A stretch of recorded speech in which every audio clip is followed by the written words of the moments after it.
തിരുവനന്തപുരത്ത് വഴുതക്കാട് ഇന്നലെ രാത്രിയിലുണ്ടായ ഒരു അപകടം. അത് തിരുവനന്തപുരം ട്രിവാൻഡ്രം ക്ലബ്ബാണ്. നമുക്കറിയാം, തിരുവനന്തപുരത്തെ വളരെ പ്രധാനപ്പെട്ട ഒരു ക്ലബ്ബ് കൂടിയാണ് ട്രിവാൻഡ്രം ക്ലബ്ബ്.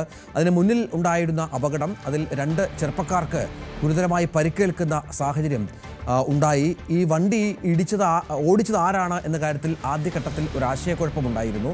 ഈ ഓടിച്ചിരുന്ന ആൾ വണ്ടി പെട്ടെന്ന് ഓടിച്ചു പോവുകയായിരുന്നു, ആളെ തിരിച്ചറിഞ്ഞില്ല. അതിനുശേഷം പിന്നീട് നടൻ മണിയമ്പിള്ള രാജുവിൻ്റെ ഒരു സുധീർ കുമാറിൻ്റെ പേരുള്ള വണ്ടിയാണ് എന്ന് ആദ്യം പോലീസ് കണ്ടെത്തുന്നു. പിന്നീടാണ് നടൻ മണിയമ്പിള്ള രാജു ആണ് ഈ സുധീർ കുമാർ എന്ന കാര്യത്തിൽ ഒരു വ്യക്തത വന്നത്. നടൻ ഈ വിവരം മാധ്യമങ്ങളോട് സമ്മതിക്കുകയും ചെയ്തു, താൻ തന്നെയാണ് വാഹനം ഓടിച്ചത് എന്നത്. ആ സമയത്ത് ഒരു ഭയം കൊണ്ടാണ് വളരെ പെട്ടെന്ന് ഓടിച്ചു പോയതെന്നും തന്നെ ഇങ്ങോട്ട് വന്ന് വണ്ടി 2 വീലർ ഇടിക്കുകയായിരുന്നു എന്നുമാണ് മണിയമ്പിള്ള രാജു വ്യക്തമാക്കുന്ന സാഹചര്യമുണ്ടായത്. ഇപ്പോൾ ദൃശ്യങ്ങൾ കാണുന്നത് മണിയമ്പിള്ള രാജു പോലീസ് സ്റ്റേഷനിൽ മൊഴി നൽകാനായി എത്തിയിരിക്കുകയാണ്. ആദ്യഘട്ടത്തിൽ മ്യൂസിയം സ്റ്റേഷനിലാണ് അദ്ദേഹം ഉള്ളത്. ആദ്യഘട്ടത്തിൽ ഇട്ട എഫ്ഐആറിൽ അജ്ഞാത വാഹനം ഇടിച്ചു എന്നാണ് രേഖപ്പെടുത്തിയിരുന്നത്. മണിയമ്പിള്ള രാജുവിൻ്റെ പേര് എഫ്ഐആറിൽ രേഖപ്പെടുത്തിയിരുന്നില്ല. ഇപ്പോൾ അതിനുശേഷം അദ്ദേഹം ഇപ്പോൾ സ്റ്റേഷനിലെത്തി വിവരങ്ങൾ പങ്കുവെക്കുന്നു, മൊഴി നൽകുന്ന സാഹചര്യം ഒരുങ്ങുകയാണ്. ബൈക്ക് ഇടിച്ച് പരിക്കേറ്റ 2 യുവാക്കളാണ്. ഇവർ രണ്ടുപേരും 2 ആശുപത്രികളിലായി, ഫോർട്ട് ആശുപത്രിയിലടക്കം ചികിത്സയിലാണ്. ഒരാൾക്ക് കാലൊടിഞ്ഞു എന്നുള്ള വിവരം കൂടിയുണ്ട്. ഒരാൾക്ക് നടുവിന് കാര്യമായി പരിക്കേറ്റ പശ്ചാത്തലം കൂടിയുണ്ട്. പരിക്കേറ്റവരിൽ ഒരാൾ കിംസിലും മറ്റൊരാൾ SP ഫോർട്ടിലും മെഡിഫോർട്ടിലും ചികിത്സയിലാണ്. മണിയമ്പിള്ള രാജുവിൻ്റെ പേര് ആദ്യം രേഖപ്പെടുത്താതിരുന്നത്, അതായത് വാഹനത്തിൻ്റെ നമ്പർ മാത്രം ഉൾപ്പെടുത്തിയുള്ള FIR പുറത്തു വന്നതും വിവാദമായ പശ്ചാത്തലം കൂടി ഉണ്ടായിരുന്നു. ഏതായാലും ഈ വിഷയത്തിൽ സമഗ്രമായ അന്വേഷണം വേണ്ടിവരും. ഹിറ്റ് ആൻഡ് റൺ, അതിന് വളരെ വ്യക്തമായി തന്നെ വകുപ്പുകളുണ്ട്.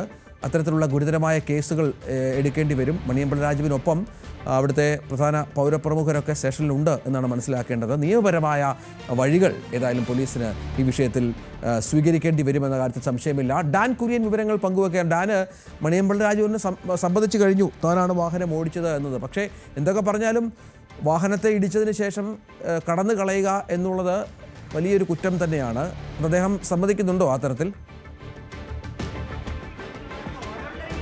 രഞ്ജിത്ത്, അദ്ദേഹം പറയുന്നത് ഭയചകിതനായി അദ്ദേഹം പെട്ടെന്ന് വാഹനം ഓടിച്ച് ജവഹർ നഗറിലെ വീട്ടിലേക്ക് പോവുകയായിരുന്നുവെന്നാണ്. അതായത് ഇപ്പോൾ പുറത്തേക്ക് വരികയാണ്. മണിയമ്പിള്ള രാജു മ്യൂസിയം പോലീസ് സ്റ്റേഷനിലെത്തി അന്വേഷണ സംഘത്തിന് മൊഴി നൽകുന്ന നടപടികൾക്കായി ഇവിടെ എത്തിയതാണ്. സ്റ്റേഷനിൽ ഹാജരായ ശേഷം മണിയമ്പിള്ള രാജു പുറത്തേക്ക് വരുന്നു. ഒരുപക്ഷെ അദ്ദേഹം ഇവിടെ പ്രതികരിച്ചേക്കും എന്നാണ് അറിയാൻ കഴിയുന്നത്.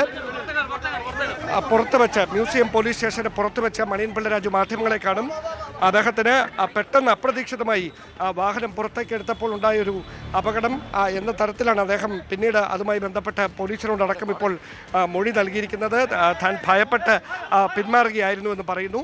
മ്യൂസിയം SIയുടെ നേതൃത്വത്തിൽ അദ്ദേഹത്തെ പുറത്തേക്ക് കൊണ്ടുവരുന്നുണ്ട്. തീർച്ചയായിട്ടും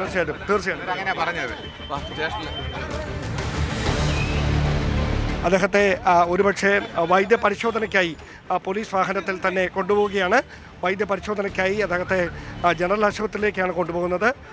അദ്ദേഹം പോലീസ് വാഹനത്തിലേക്ക് മണിയമ്പിള്ള രാജുവിനെ കയറ്റുന്നു. നാടകീയമായ രംഗങ്ങളാണ് നടക്കുന്നത്. അദ്ദേഹം മറ്റ് പ്രതികരണങ്ങൾക്കൊന്നും ഇപ്പോൾ തയ്യാറായിട്ടില്ല. പോയി വന്നതിന് ശേഷം പ്രതികരിക്കാമെന്ന് പറയുന്നു. പോലീസ് വാഹനം ജനറൽ ആശുപത്രിയിലേക്ക് പോകുന്നു എന്നാണ് നമുക്ക് മനസ്സിലാക്കാൻ കഴിയുന്നത്. അതാണല്ലോ പ്രധാനം. ആദ്യ FIRൽ പ്രതിയായിരുന്നില്ല, ഇപ്പോൾ പ്രതി ചേർത്തിട്ടുണ്ടോ? അത് ഒരുപക്ഷെ അപ്ഡേറ്റ് ചെയ്ത് അല്പസമയത്തിനകം പുതിയ FIR വരുമായിരിക്കും. എന്തായാലും അദ്ദേഹം കുറ്റം സംബന്ധിച്ചിട്ടുണ്ട്. അദ്ദേഹത്തിൻ്റെ ഭാഗത്തു നിന്ന് സംഭവിച്ച വീഴ്ചയാണ് എന്ന് മണിയമ്പിള്ള രാജു പറഞ്ഞിട്ടുണ്ട്. മറ്റ് ചില പ്രമുഖർക്കൊപ്പമാണ് അദ്ദേഹം ഇവിടേക്ക് മറ്റൊരു വാഹനത്തിൽ മ്യൂസിയം സ്റ്റേഷനിൽ ഹാജരാകാൻ എത്തിയത്. അതായത് ട്രിവാൻഡ്രം ചേംബർ ഓഫ് കൊമേഴ്സിൻ്റെ പ്രസിഡന്റ് രഘുചന്ദ്രൻ നായർ ഉൾപ്പെടെയുള്ളവർ അദ്ദേഹത്തെ ഈ സ്റ്റേഷനിലേക്ക് എത്തിക്കാൻ അദ്ദേഹത്തോടൊപ്പം ഉണ്ടായിരുന്നു.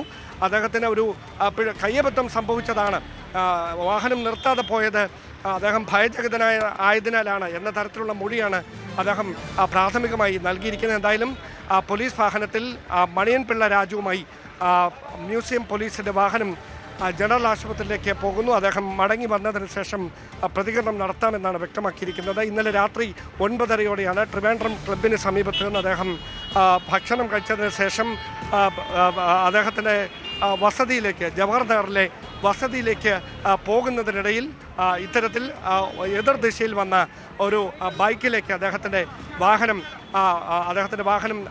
വളരെ വേഗതയിലായിരുന്നു വാഹനം വന്നതെന്നാണ് ദൃക്സാക്ഷികളൊക്കെ നൽകുന്ന വിവരം. ആ വാഹനം ഈ യുവാക്കളെ ഇടിച്ചിടുകയായിരുന്നു. നിവേദിത് കൃഷ്ണ, സൂരജ് എന്നീ 2 പേർക്കാണ് അപകടത്തിൽ പരിക്കേറ്റിരിക്കുന്നത്. വാഹനം ഇപ്പോഴും അവിടെ തന്നെ ഉണ്ട്.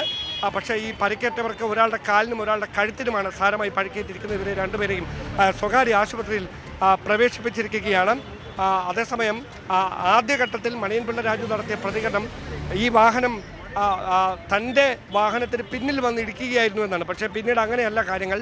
മണിയൻപിള്ള രാജുവിൻ്റെ വാഹനമാണ് ഈ ബൈക്കിൽ ഇടിച്ചത് എന്ന വിവരങ്ങൾ പുറത്തു വന്നിട്ടുണ്ട്. അദ്ദേഹം ഇപ്പോൾ മ്യൂസിയം സ്റ്റേഷനിൽ അക്കാര്യം സമ്മതിച്ചിട്ടുണ്ട്. എന്തായാലും മ്യൂസിയം പോലീസ് വൈദ്യപരിശോധന പൂർത്തിയാക്കിയതിന് ശേഷം അദ്ദേഹത്തിൻ്റെ വിശദമായ മൊഴിയൊക്കെ രേഖപ്പെടുത്തും, അറസ്റ്റ് റെക്കോർഡ് ചെയ്യും.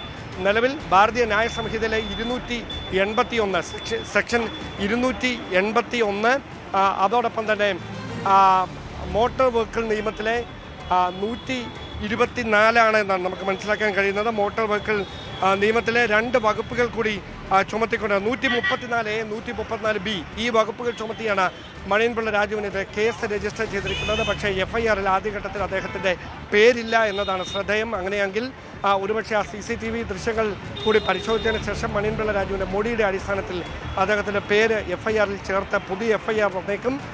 നിലവിൽ അദ്ദേഹം കുറ്റം സമ്മതിച്ചിരിക്കുന്നു. അദ്ദേഹം വാഹനം ഇടിച്ചിട്ട ശേഷം അദ്ദേഹം ഭയപ്പെട്ടത് മൂലമാണ് അത് നിർത്താൻ കഴിയാതെ മുമ്പോട്ട് പോയതെന്നാണ് വ്യക്തമാക്കിയിരിക്കുന്നത്. എന്തായാലും വൈദ്യപരിശോധന പൂർത്തിയാക്കിയ ശേഷം അദ്ദേഹത്തെ മ്യൂസിയം സ്റ്റേഷനിലേക്ക് തന്നെ തിരികെ കൊണ്ടുവരുമ്പോൾ മാധ്യമങ്ങളോട് വിശദമായി പ്രതികരിക്കാമെന്ന് പറഞ്ഞാണ് മണിയൻപിള്ള രാജുവുമായി മ്യൂസിയം പോലീസ് അല്പസമയം മുമ്പ് വൈദ്യപരിശോധനയ്ക്കായി ആശുപത്രിയിലേക്ക് പുറപ്പെട്ടിരിക്കുന്നത്. ഏതായാലും മണിയൻപിള്ള രാജു സമ്മതിച്ചു കഴിഞ്ഞു, താനാണ് കുറ്റം ചെയ്തത് എന്ന കാര്യം. അതടക്കം അന്വേഷിക്കും. ഇനിയിപ്പോൾ പ്രതി ചേർക്കുക എന്നുള്ള പ്രൊസീജിയറുണ്ട്. അറസ്റ്റ് രേഖപ്പെടുത്തും. വൈദ്യപരിശോധനയ്ക്ക് ശേഷമാകും ഒരുപക്ഷെ അറസ്റ്റിലേക്ക് കാര്യങ്ങൾ കടക്കുക. നിയമപരമായ നടപടികൾ, ഹിറ്റ് ആൻഡ് റൺ കേസാണ്. നിയമപരമായ നടപടികൾ മണിയൻപിള്ള രാജു ഏറ്റുവാങ്ങേണ്ടി വരും. ഇപ്പോൾ അതിന് മുൻപ് അദ്ദേഹം സ്റ്റേഷനിൽ ഹാജരായതിന് മുമ്പ് മാധ്യമങ്ങളെ കണ്ടിരുന്നു. അദ്ദേഹത്തിൻ്റെ വാക്കുകളിലേക്ക്.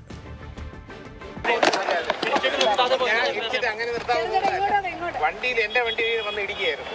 സ്പീഡിൽ വന്നിട്ട് ഞാൻ വേണ്ട ക്ലബിൻ്റെ മുമ്പിൽ നിന്ന് ക്രോസ് ചെയ്യാൻ പതുക്കെ എന്നെ പറ്റുള്ളൂ. അത് നിങ്ങൾക്ക് CCTVയിൽ കാണാം.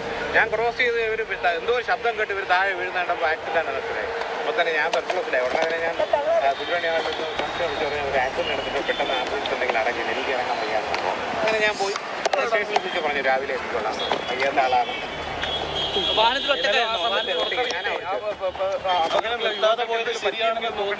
എന്നെ കൊണ്ട് വയ്യ. ഞാനൊരു ക്യാൻസർ പേഷ്യൻ്റ്. ഇപ്പം ചിക്കൻ കുനിയെ അടിച്ചാൽ നിൽക്കുന്നത്. നിങ്ങൾക്ക് പകരില്ല, പേടിക്കണ്ട. കൊതു അടിച്ചാലേ പരത്തുള്ളൂ.